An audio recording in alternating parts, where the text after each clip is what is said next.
So it's doubting Thomas we're remembering today. He's the one, then, the disciple, the apostle, who wouldn't or couldn't take the word of the rest of them. Christ had risen. No, he needs to see for himself.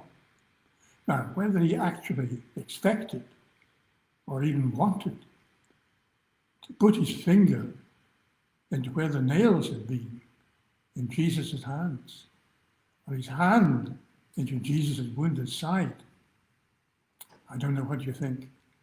It sounds pretty hysterical bravado to me.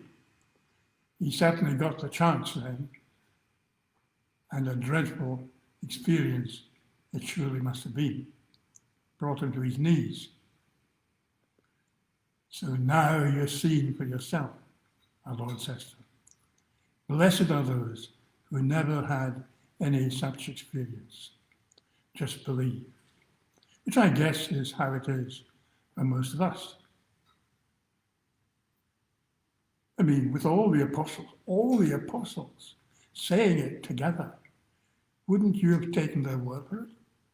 I mean, how many of us would have stood out alone, like Thomas, demanding something better than the word of the apostles? It's a story, isn't it? An episode that invites us, each of us, to remember, how come we have the faith?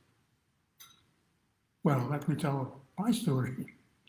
Long, long ago, in the 1930s, when I was born and brought up, everybody in Scotland had been baptized.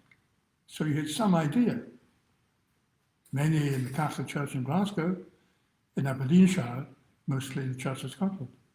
Like all over Western Europe, then, we were born into Christian countries. So everybody had some idea. Whatever was to happen in 1939. My family wasn't very religious because my father had lost his faith in Flanders in the First World War, the Great War.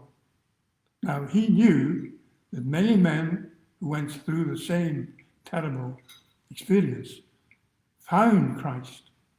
So everybody's story can be different.